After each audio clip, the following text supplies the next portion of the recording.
fluffy, so moist, so delicious. They are so easy to make too.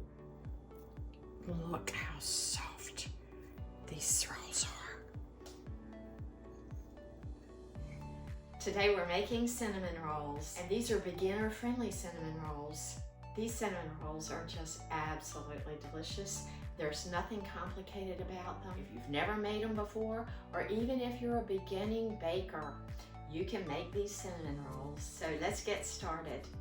So I've weighed out 4.5 cups of flour, which is 540 grams of all-purpose flour. Add 2 cups of your flour to a large bowl.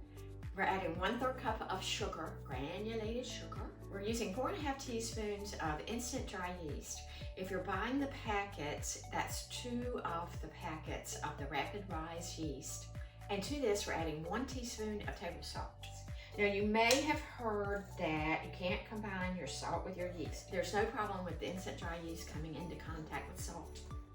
And now what we're gonna do is microwave 1.5 cups of water with 6 tablespoons of butter. We want this to get very, very warm, but not super hot. So I'm adding 6 tablespoons of butter into my measuring cup with 1.5 cups of water.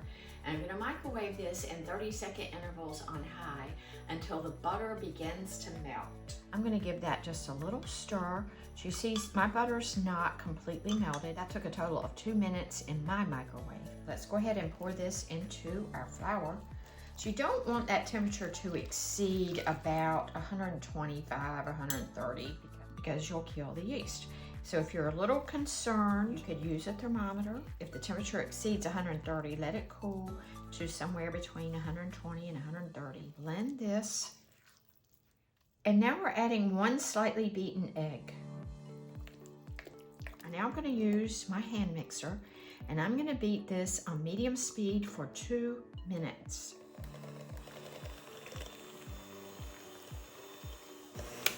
Scraping down the sides of the bowl a couple of times.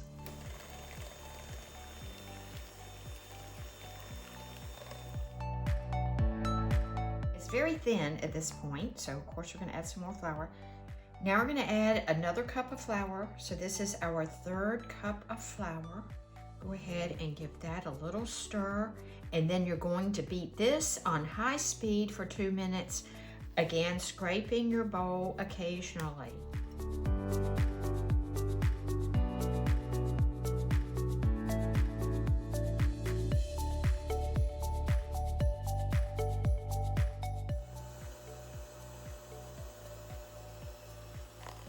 If you saw my flour flying out of the bowl, you are correct.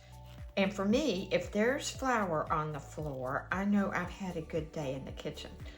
Now look how rubbery that is. We're going to beat it another minute.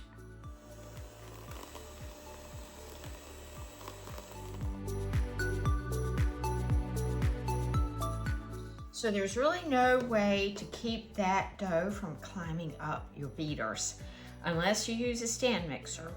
Just have to clean it. So we have a very sticky, elasticy dough. So what we're going to do is take the remainder of our flour and stir this in. But I'm going to reserve about 1/2 cup of the flour.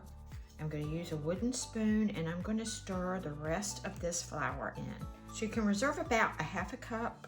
You may end up using all of it. It all depends on humidity sometimes. We're going to stir this flour in until our dough forms into a ball. Now, that is not a ball. So the other 1/2 cup. So I now have a total of 4.5 cups in here. And it's possible that it could require a little more, but you'll see the texture that we're going for. So we have a total of 4.5 cups in here now. See how sticky that is. If you grab it like that and it's sticking to your hands, like so, that is not forming into a ball. Add another 1/2 cup of flour. So if you reach in and grab that dough and it starts pulling and it's sticking to your hands like that, it needs more flour. So we're gonna add another half a cup of flour, which is 60 grams. Now our dough is starting to come together. That looks much better. You can certainly mix this as well as knead it in the stand mixer. Before I transfer this dough to a surface onto which I can knead it, I'm going to knead it just a little bit. I just fold it, kind of mash it in. So now you see I stick my fingers in there. So we used a total of 5 cups of flour, and that's how your dough should be. It should want to form into a ball, and you should be able to stick your fingers in there and pull them out. I mean, they're not going to be perfectly clean, but not like they were a half a cup of flour ago. I'm going to transfer this dough to a floured surface and knead this by hand. So see how clean the bowl is. So we added an extra half a cup of flour. I just knew I needed a half a cup based on the way the dough looked.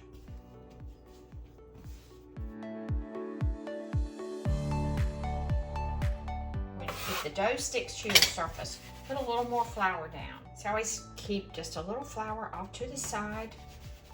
Put a little more down and roll this around. Now, if you're new to kneading, because I'm gonna hand knead, pick this up, fold it, push it, turn it. Fold, roll, turn. Fold, roll, turn. Fold, roll, turn. And we are gonna do this 6 to 8 minutes until this becomes very springy. So don't be afraid to pat it with a little bit of extra flour if it starts sticking to your surface. If you have a slab of marble, that's always great. And keep your surface clean.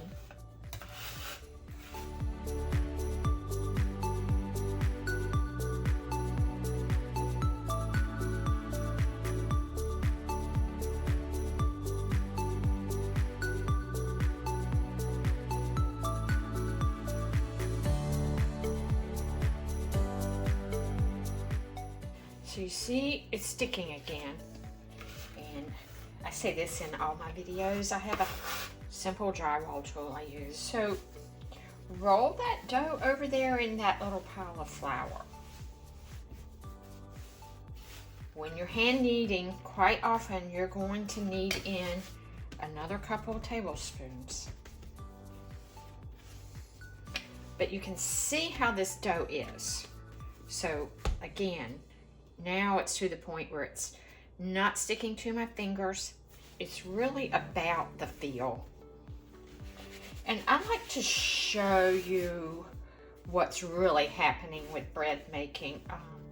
I like to explain because I like to encourage beginning bakers or beginning yeast bakers. And it is about the feel. That's one of the reasons I like to hand knead. Let's just check this. It's not, I know it's not springy enough. You're gonna take 2 fingers and mash on it.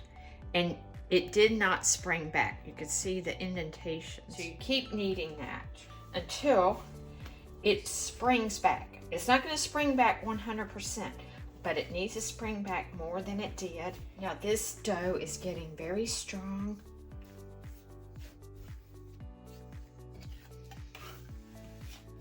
It's not sticking to my hands at all. Press a couple fingers on there. It has springiness. Now I'm going to place this in a greased bowl. I'm going to cover this with a towel, and we're going to let this sit for 10 minutes. We're going to roll this to a 10 by 15 inch rectangle. I usually start by pressing this into an elongated oval. And I have a little flour there. Start from the center and push your dough out.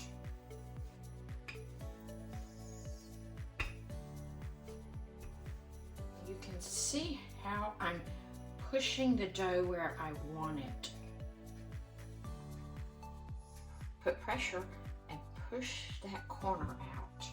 And I always like to check this, sure it wants to come off of that marble slab.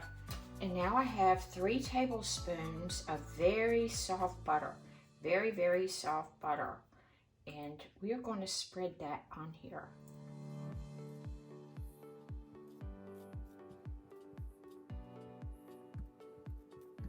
You can always use your fingers. Just want to go within a 1/2 inch of the outside edge and spread this as evenly as possible. We're going to make our filling using 1/3 cup of granulated sugar. To this, we're adding 2 teaspoons of cinnamon. So 1/3 cup of granulated sugar plus 2 teaspoons of cinnamon. That's our filling. Now sprinkle this over our dough.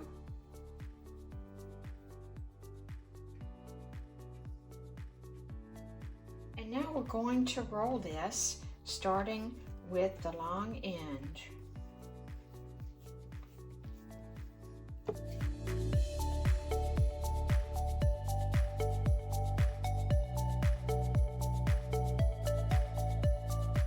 Once you get it started, it's pretty easy. And I usually start from the center and go out.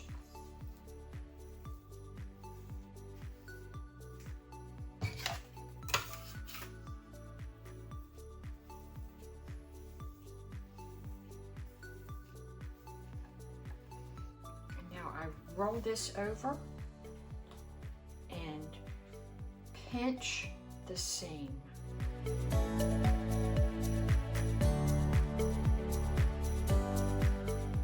And we are almost there. Lay it seam side down.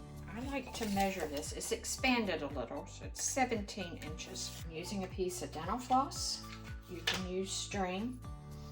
And I'm going to take this up under here. The first thing I'm going to do is cut these ends even. So I'm going to have a little piece I'm going to bake up as a treat. I'm going to measure this, and it's just at 16. So right here is the middle. And I'm just crossing that string. We have 2 8-inch pieces, so every 1.5 inches you're going to cut them. And I just go ahead and score them. You don't have to be this exact, but you want 6 equal pieces. 5, 6. Come up under here with a piece of dental floss or string to that score. Just pull it. And this one's been sitting there rising a bit, so he'll be all right. Place these into a very well greased 9x13 baking pan. I'm using a glass pan.